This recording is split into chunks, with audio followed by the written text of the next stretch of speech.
Malam berjumpa kembali bersama saya Sandro Jabrik, wong ganteng sak dunyo. Mohon untuk tidak menyebutkan nama dan identitas dalam percakapan ini karena percakapan ini saya naikkan dalam konten YouTube. Gimana Mbak? Enggak mas, aku pengen ngeluarin kesel aku ke mertua aku sama adik ipar aku aja. Dikeluarin keselnya sama saya aja, jangan kesel sama mereka. Ya karena aku tuh nggak bisa ngomong sama mereka gitu loh, karena posisi lain aku tuh masih sayang sama suami aku gitu. Gimana? Cuman pengen cerita, terus Mas Andron dengerin cerita saya gitu loh mas. Oh, cuman dengerin aja ya berarti? Iya, dengerin sama sedikit saran apa yang kalau aku yang buat aku sekarang ini keputusan aku tuh benar ataupun salah gitu loh. Karena aku tuh bingung mau cerita sama siapa. Oke, silahkan. Jadi awal mulanya itu kan aku kan 2019 ya aku nikah gitu. 2019 aku nikah sama suami saya. Nah terus kan kalau orang Indramayu bilang kan ada uang dapur, terus kayak mahar, dibilang mahar gitu loh mas. Bisa ngasih berapa gitu loh kan, kalau pihak keluarga aku sih ya terserah gitu loh ya. Nah kalau pihak aku ya terserah kamu mau ngasih berapa, ya berapa pun terima gitu loh, karena aku tuh sukanya sama suami aku bukan karena uangnya gitu loh mas, maksudnya nggak nuntut gitu. Nah setelah itulah ya dia cuma ngasih aku tuh 1,5 juta. Dia cuma ngasih uang dapur aku 1,5 juta gitu, buat pesta kita nikah itu cuma 1,5 juta gitu. Nah selepas itu ya kita pun, keluarga kita tuh nggak banyak ngomong gitu, ya udah sekasihnya aja gitu, nggak apa-apa gitu, karena kan pestanya juga di rumah kita gitu. Nah akhir-akhir cerita dia kan adik suami aku tuh nikah, adik cowok laki-laki suami aku tuh nikah. Nah kayak perbedaannya tuh gini loh ya mas, aku tuh suka aku tuh irinya begini ya, waktu aku nikah itu dia cuma ngasih aku 1,5 juta. Nah, kenapa dia ngasih ke adik ipar aku itu sampai 17,5 juta? Kan jauh banget gitu loh, Mas. Jauh banget gitu. Kayak ngerasa kayak kok waktu kita nikah kok enggak gini-gini amat, dia pun enggak datang ke pesta pernikahan kita gitu loh. Itu mertua aku tuh enggak datang di pesta pernikahan kita gitu. Terus kan aku bilang sama suami, kok mama kamu gini banget ya sama aku. Ya aku tahu aku kerja di sini, kerja di luar, uang aku banyak. Cuman kan jangan bandingannya tuh ya, kalau 1 juta 2 juta sih nggak masalah gitu loh mas. Tapi ini kok perbandingannya tuh 1,5 sampai 1,5 ke 17,5 gitu. Kan jauh banget gitu loh mas, uang dapurnya. Pestanya juga nggak gede-gede banget gitu, uang mertua aku semua. Anak-anakannya juga kerjanya ya serabutan, cuman itu pakai uang mertua aku semua gitu loh. Aku tuh nggak berani ngomong sama mertua aku gitu, cuma aku tuh marahin suami aku gitu, marahin itu ya kayak orang tua kamu kok gini terus, maksudnya tuh kayak bandingin banget gitu loh. Uang dapur 17,5, terus belum maharnya aja berapa, itu uangnya mertua semua. Terus adik kamu tuh nggak mikir gitu loh, nggak mikirnya tuh dia bisa jual perhiasan dia gitu demi adiknya gitu loh, demi anak terakhirnya gitu loh mas. Jadi tuh waktu suami aku nikah sama aku itu, dia tuh nggak biayain sama sekali gitu loh, ngerti ya mas? Yang aku sakit hatinya ke mertua aku tuh gitu loh mas. Dia tuh, suami aku tuh anak pertama gitu, nggak pernah dibantu sama orang tuanya gitu loh mas. Jadi aku tuh sakit hatinya tuh ke situ gitu loh mas. Terus selalu bandingin aku kan sama dia itu. Kapan sih kamu punya anak gitu loh. Kita tuh punya anak itu nggak segampang membalikan tangan kan mas. Apa kamu yang bermasalah gitu. Dia tuh, kita ada chat, dia ada ada grup WhatsApp ya mas, ada grup WhatsApp tapi aku nggak mau masuk ke grupnya keluarga suami saya gitu, nggak mau saya. Karena bikin sakit hati aja gitu loh. Jadi aku keluar, nah iseng-iseng aku tuh buka percakapan mereka gitu loh, WhatsApp-nya itu loh, lihat percakapan suami aku sama ibunya gitu loh. Kok istri kamu kok nggak hamil, udah 5 tahun, udah hampir 6 tahun loh kamu menikah katanya. Adik kamu udah anak 2 gitu loh.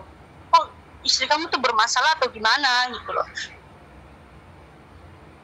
Ya aku sih nggak ngomong sama suami aku, cuman kan aku baca pesannya gitu loh.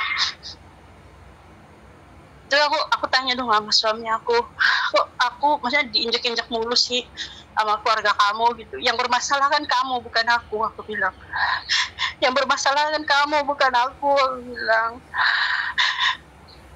Tapi suami aku kan nggak mau jujur sama mertua aku. Kalau dia yang bermasalah gitu loh Mas, bukan saya gitu. Aku tuh mau ngomong sama mertua aku gitu. Tapi kan aku mikir kan aku masih sayang sama suami aku masih jaga aib suami aku gitu loh. Bukannya aku nggak bisa punya anak gitu loh Mas. Aku tuh bisa waktu kontrol ke dokter, cuman karena pihak suaminya yang bermasalah gitu loh. Kenapa aku sampai sekarang 5 tahun belum punya anak gitu loh Mas. Karena aku pikir pengen jelasin ke mertua aku gitu loh Mas. Tapi dia tuh nggak pernah dengerin keluh kisah aku gitu loh. Terus kalau keluarganya suami itu selalu menjelek-jelekin nama aku gitu loh. Dia tuh nggak pernah melihat kalau dibandinginnya tuh kayak setiap bulan anak cowoknya cuma datang setiap bulan sekali. Kita tuh deket rumahnya, kadang kita nengokin ke dia tuh nggak pernah ngelihat gitu loh. Kalau kita tuh selalu ada gitu loh. Ya memang lah makanan nggak seberapa, cuma 15.000, 20.000, ngerti lah. Kalau kita jajan, aku kasih jajan juga gitu loh, karena rumahnya dekat. Tapi tuh nggak pernah jadi di mertua aku tuh, maksudnya tuh nama aku di mertua aku tuh nggak ada bagusnya gitu loh Mas. Jadi tuh aku tuh selalu berantem sama suami cuman gara-gara itu doang gitu. Karena aku bilang aku capek tahu kayak gini terus. Maksudnya tuh bisa nggak sih kalau seandainya kan aku sama ibu kamu itu berantem sedikit, bisa nggak sih kamu jadi penengah gitu, jadi sekali aja jadi penengah gitu. Kamu tuh nggak pernah belain aku gitu loh Mas. Aku tuh pengen sekali dibelain gitu loh, jangan selalu dipojokin.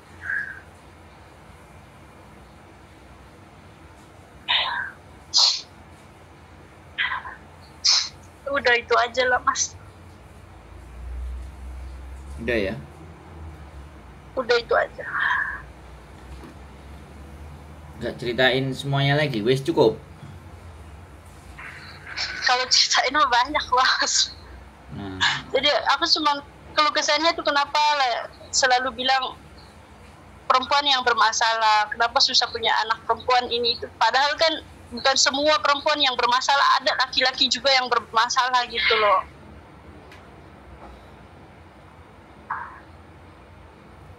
Giliran aku ngomong atau cuman dengerin aja kira-kira? Udah Mas, sekarang bagian Mas ngomong. Jadi gini ya Mbak,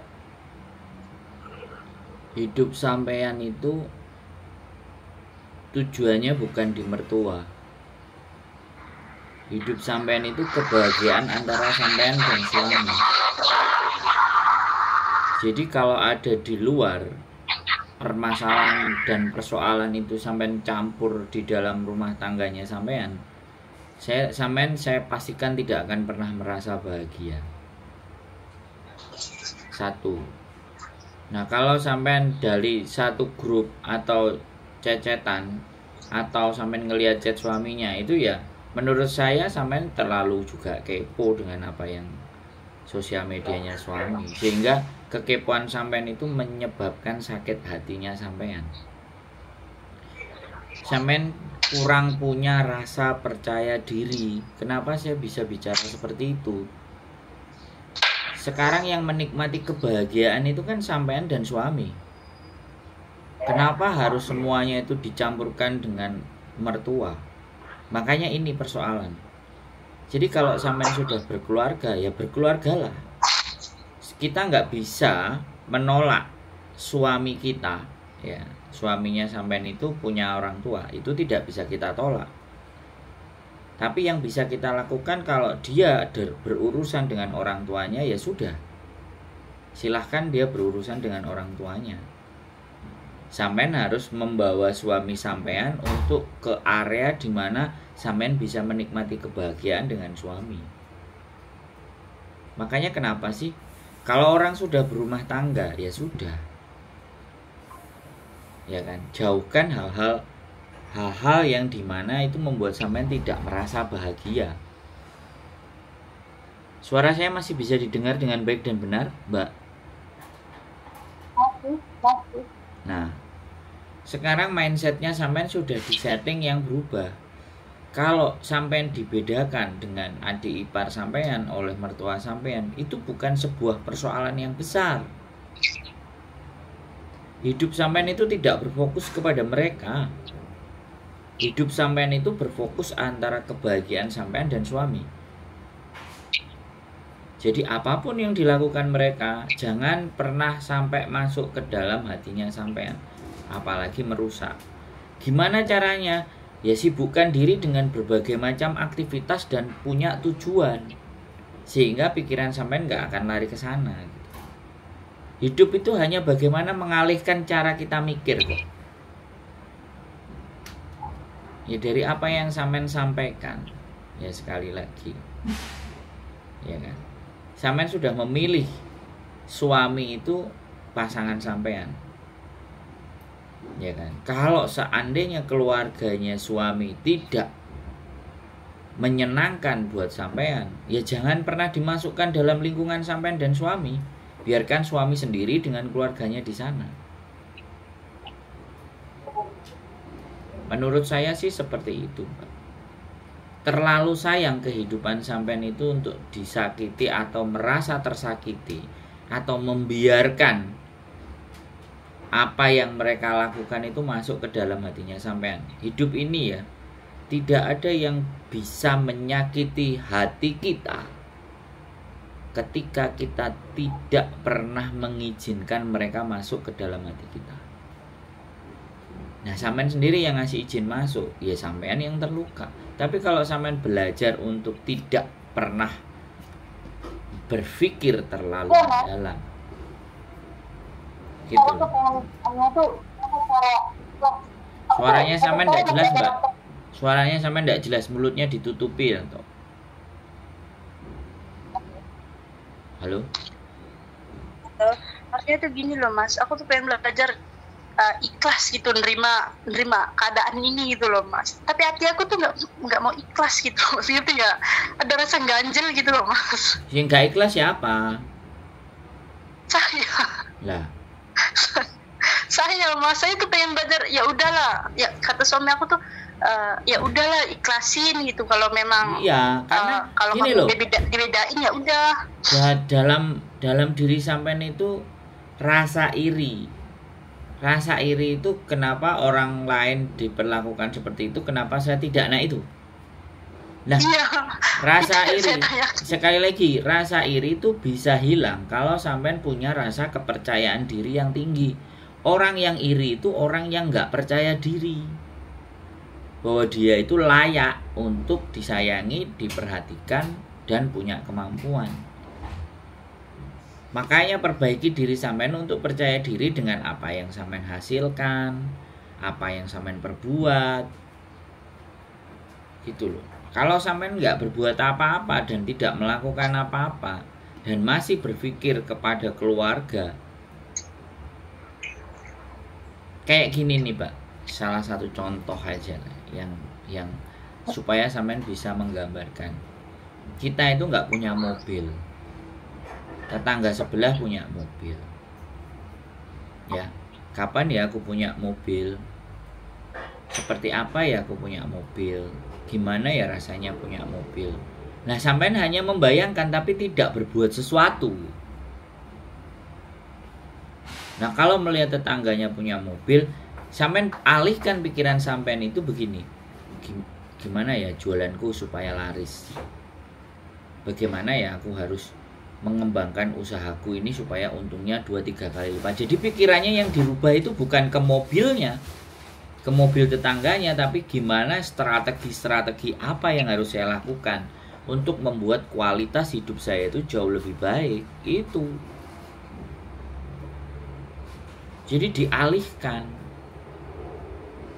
Kayak saya nih kan, saya konten kreator ya, saya YouTuber. Banyak YouTuber yang subscribernya naik dan semuanya tinggi akibat dari suka marah-marahin, suka ngamuk-ngamukin, menyebar sebuah kebencian, memaki-maki orang, misalnya ini contoh.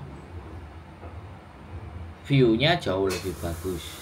Tapi saya tetap di dalam pendirian saya. Saya tidak mengikuti cara itu. Saya punya cara sendiri. Akhirnya kita punya warna sendiri. Sampean juga.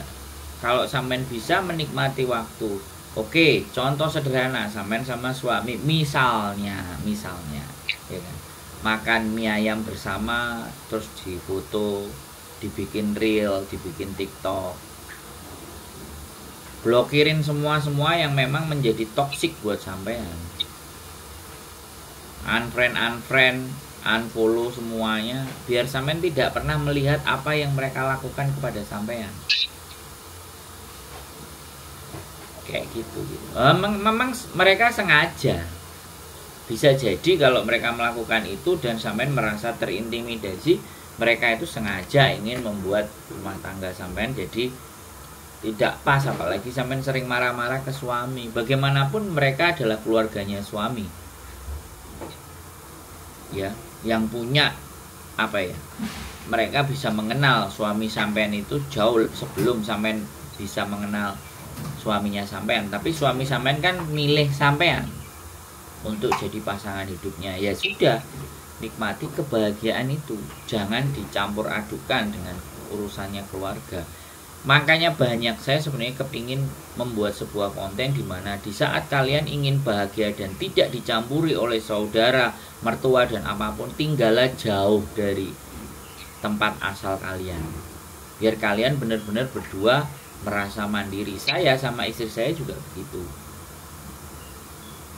Kami benar-benar merantau dan kita tinggal jauh dari keluarga. Sehingga segala sesuatu ya kita putuskan sendiri, kita harus berjuang sendiri. Saya orangnya nggak peduli, saya tinggal di rumahnya mertua saya ya kan. Mertua saya ada 2, laki sama perempuan. Nah yang perempuan rumahnya beda, yang laki-laki juga beda. Tapi saya tidak pernah memperdulikan itu. Intinya mereka adalah orang tua istri saya. Kalau saya datang ya saya datang. Kalau saya ada kesibukan, saya ngomong istriku, aku sibuk, aku ada kerjaan. Ya kamu mau ke sana silahkan, nanti tak jemput. Di awal-awal saya berumah tangga pun sama, ya kan. Saya ngotot, ngeyel. Ya saya memang orangnya tukang banggang. Tapi lama-lama tak pikir, kok ya aku yang egois ya, kok goblok. Aku ngegas.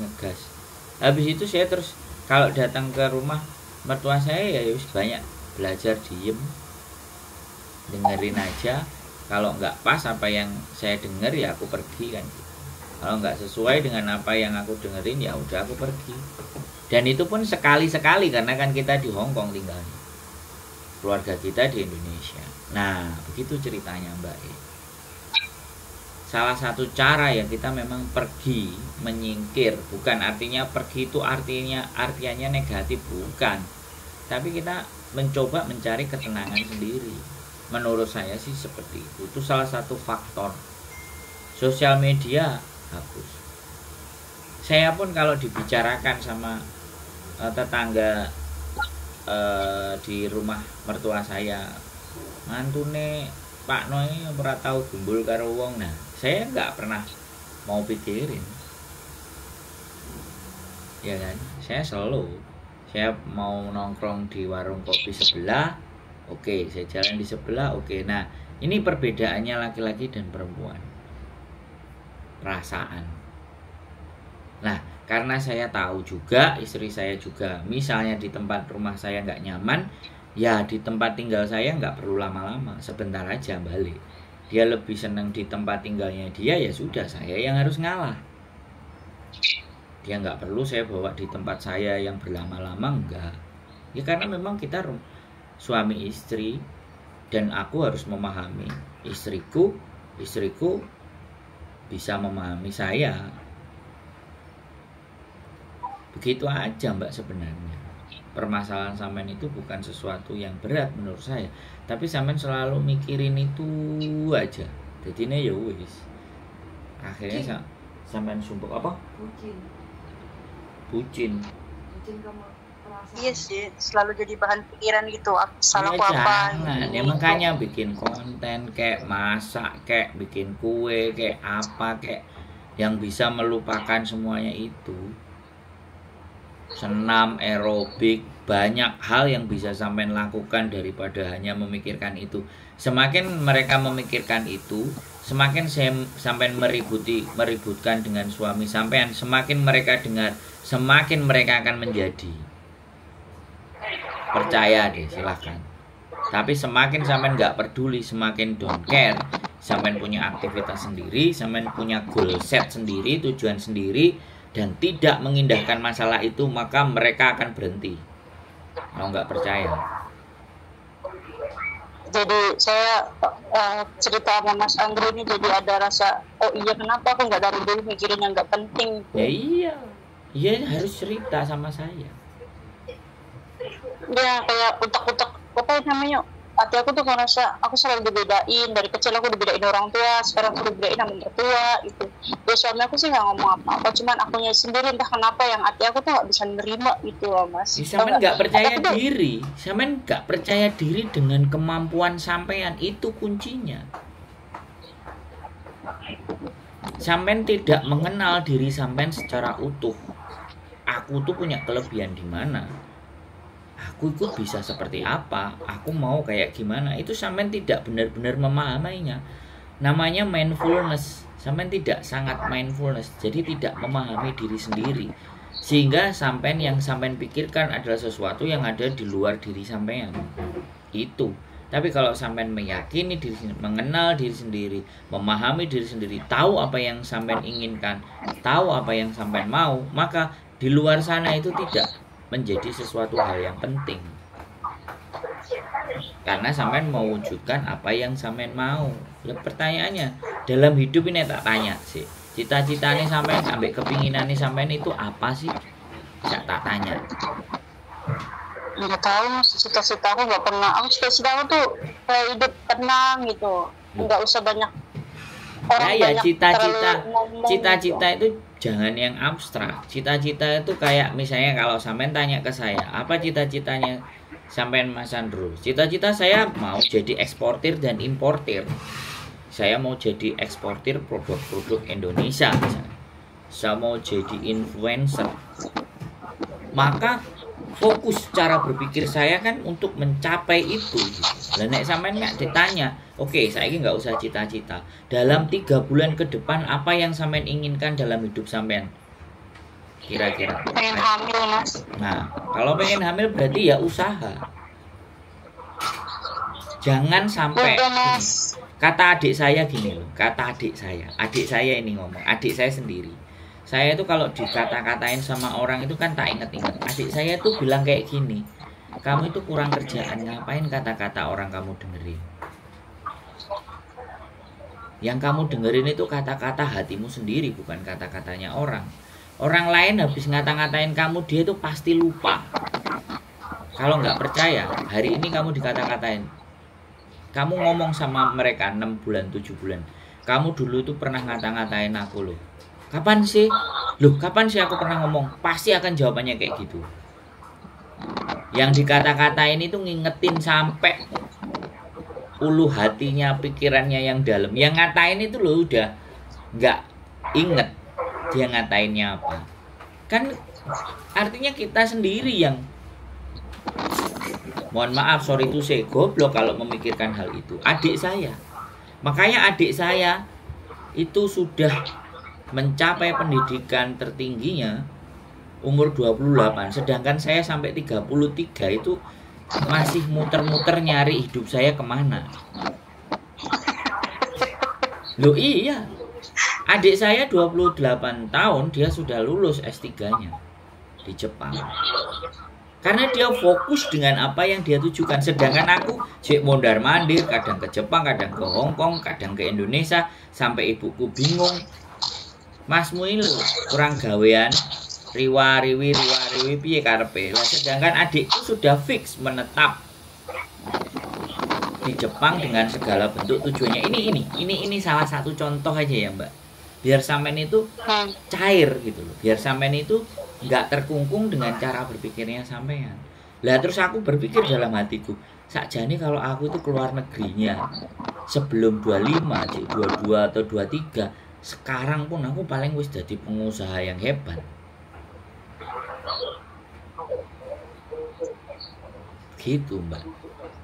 Serius ini aku nggak mau nyontoin orang lain, dan bukan berarti hidupku juga baik, hidup adikku juga baik, tapi ini perbandingan sebuah nilai. Kalau kita fokus dengan apa yang kita tujukan, komitmen, maka waktu itu bisa lebih pendek untuk bisa mencapainya. Kalau sampean mau tujuannya 3 bulan 4 bulan terus hamil, sampean olahraga, ya kan? Sampean makan makanan sehat, cari menu-menunya sehat. Terus bagaimana olahraga, terus habis itu kontrol sama suami, ngecekin. Saya sama istri saya juga sama, istri saya juga pingin hamil.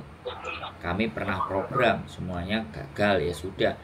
Terus perlahan dan berjalannya waktu, aku mencoba, yuk kita jalan-jalan ke sini ke situ, rileks, santai. Kita menikmati, kita harus menikmati itu. Walaupun sebenarnya di dalam hasrat dan keinginan istri saya itu kepingin punya keturunan, itu semua wajar perempuan. Tapi jangan sampai atas dasar membuktikan omongannya orang yang ada itu sakit Mbak. Itu pun kalau terbukti. Kalau enggak, nah, kan tambah depresi mental kita. Nikmati aja hidup yang ada. Jika Anda mengenal musuh dan mengenal diri Anda sendiri, Anda tidak perlu takut pada hasil dari 100 pertempuran sekalipun. Jika Anda mengenal diri sendiri tetapi tidak mengenal musuh, setiap kemenangan yang Anda raih pada akhirnya juga akan mengalami kekalahan. Jika Anda tidak mengenal musuh maupun diri Anda sendiri, Anda akan menyerah dalam setiap pertempuran. Yes. Ngeri. Kenapa saya bisa ngomong seperti itu? Karena saya belajar Mbak, memperbanyak isi kepala saya dibandingkan hanya mendengarkan apa yang mereka omongkan. Memang iya sih ya, kalau dipikir-pikir apa kata Mas Andro, ngapain tuh kita ngurusin hidup orang. Orang saya nggak pernah ngurusin kita gitu, karena aku mikir ngasih duit cuma 1 juta. Kata suami saya sih ya, dengerin aja, nggak usah diambil arti. Nggak usah didengerin bila perlu. Nggak bisa Mas, grupnya tuh selalu mentang-mentang gitu loh. Grupnya tuh rumah kita tuh deket-deketan gitu loh. Ya udah out, ya udah out, keluar aja ngapain? Ini rumah aku tuh depannya rumah aku, terus 3 langkah rumah, terus 1, 2, 3, 4 rumah itu rumah mertua aku. Terus rumah adik ipar aku juga sebelahnya. Jadi tuh satu kampung tuh kumpul, jadi dengerin omongan orang tuh selalu gini-gini. Jadi iya, toksik. Bukannya makin bahagia, makin stres aku bilang. Ya jual aja rumahnya, cari perumahan, selesai lo urusan. Kalau hidup sampean pengen tenang.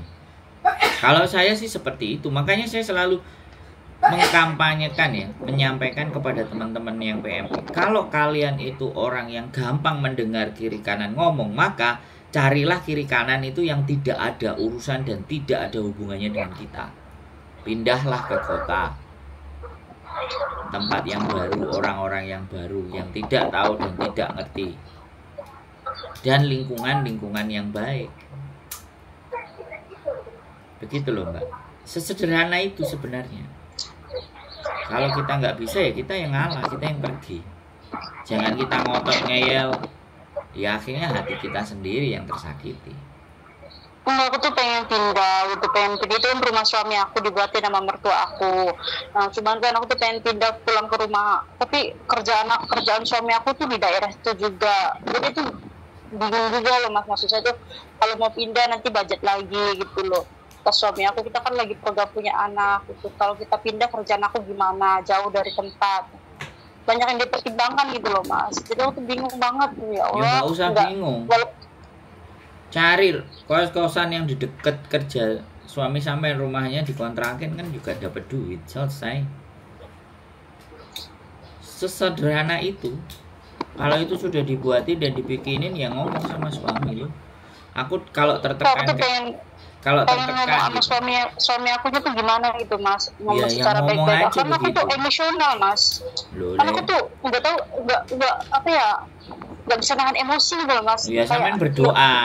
Ya gimana dapat punya anak kalau sampean orangnya emosian dan cuma dengar. Sampean berdoa. Belajar kalau orang marah itu harus duduk. Kalau masih marah silahkan berbaring. Itu tujuannya apa sih? Untuk ngeredam. Loh, saya itu kalau dulu ya, sebelum saya dikasih penyakit jantung mbak, kalau ada anak yang tak bilangin susah, saya itu jemping mbak. Tapi berjalannya waktu saya menyadari bahwa kenapa saya harus merusak diri saya sendiri dengan hanya teriak-teriak dan ngamuk-ngamuk. Kenapa aku nggak belajar untuk mendekatkan diri, mengembalikan segala sesuatu persoalan itu kepada yang punya kehidupan. Makanya sampean itu harus, sekali lagi saya bilang, mindfulness, pahami diri sampean sendiri. Jadi jangan berfokus kepada apa yang di luar dari diri sampean. Sampean fokuslah dengan apa yang ada dalam diri sampean. Merawat wajah, ya kan? Make up, main TikTok, misalnya, ya kan? Melakukan hal-hal yang sampean sukai. Omongan orang itu kalau sampean masukkan ke dalam hati semuanya, yang ada muka sampean keriput, sampean gampang nangis, nelongso, iba hati, nggak maju-maju, lama-lama depresi. Kalau depresi, sampean nggak bisa punya keturunan karena hatinya masih belum lega gitu. Masih isinya hanya omongan-omongan orang. Aku tuh pengen tanya sama Mas Andro, belajar ikhlas, menerima keadaan, situasi, ikhlas. Aduh, suratnya aku tuh ikhlas ya, bisa ya ikhlas gitu. Ya kalau sampean pengen ikhlas, cobalah berangkat ke pasar, lihat orang-orang yang ngemis, lihat orang-orang yang kakinya patah, lihat tontonan atau konten-konten orang yang cacat secara fisik. Lihatlah konten-konten yang sedih-sedih itu. Dari situ sampean akan lihat, ternyata aku masih seberuntung ini ya. Gampang kok mbak. Untuk hidup kita itu agar lebih bisa bersyukur itu, lihatlah yang jauh di bawah kita itu jauh lebih banyak. Nah kalau sampean yang dilihat adalah omongannya orang-orang itu yang notabene-nya nggak ada nilai plusnya buat sampean, dan sampean terus pikirkan, remuk. Kadang-kadang sampean itu berhenti di lampu merah gitu, sampean lihat ada orang minta-minta, ada orang tua hidupnya begitu amat ya, padahal badannya masih sehat loh ya. Saya bersyukur nggak menjadi orang yang punya mental pengemis. Nah itu bersyukur. Sampean lihat konten-konten ya, orang yang cacat-cacat itu kemudian mereka jadi olahragawan. Kalau mereka aja bisa kuat menghadapi kehidupan dengan ketidaksempurnaan, apalagi sampean yang semuanya dikasih dan serba sempurna gitu loh. Sederhana itu mbak, sesederhana itu sebenarnya. Tonton aja konten saya, lama-lama sampean akan tahu loh. Urip masih sudah lebih enak ya, ngumpul sama suami, nggak harus keluar negeri. Benar kata Mas Andro ya, nggak usah iri dengan apa yang orang lain punya. belum tentu mereka bahagia gitu. Nah, jalanin aja berarti apa yang sekarang ada, fokus tujuan. Aku pengen hamil gitu loh, karena aku juga udah gak muda gitu. Fokus nyiapin makanan suami, ngobrol, nonton film, lakukan hal-hal secara berdua aja biar kualitas hidup sampean itu lebih bermakna. Suami sampean nek sampean masakno enak, suami sampean lihat sampean dandan rapi, cakep, pasti dia akan bela sampean. Tapi kalau sampean sudah datangnya marah-marah, ngamuk-ngamuk, nggak terima dengan dia dan keluarganya, lama-lama suami sampean juga sumpek kok, Mbak.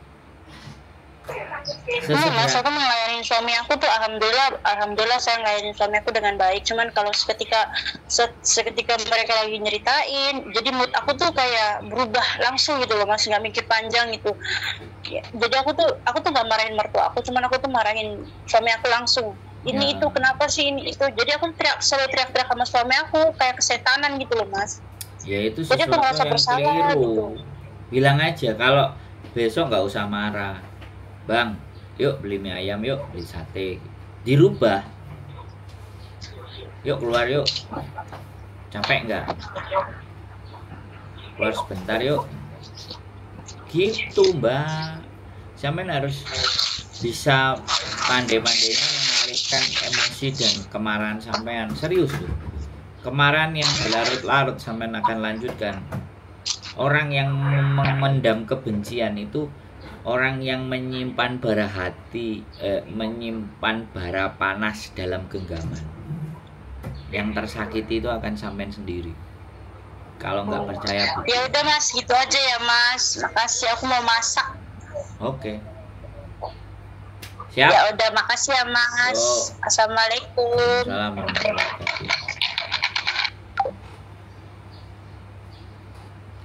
Cerita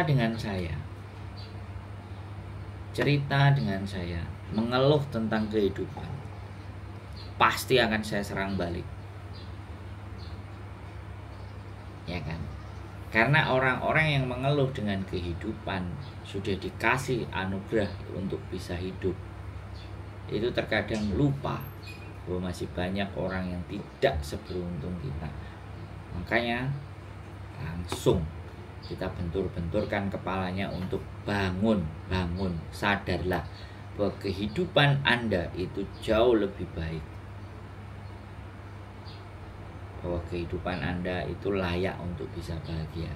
Begitu ya, Mbak. Silahkan nanti sampean tonton lagi konten ini, bahwa kalau orang meratapi dan mengeluh sama saya, bukan saya akan berempati, tapi saya berusaha untuk membuat sampean jauh lebih sadar bahwa sayang sekali kalau kehidupan ini kita isi dengan kebencian dan kemarahan. Keep stay tune my YouTube channel and see you next video. Bye bye.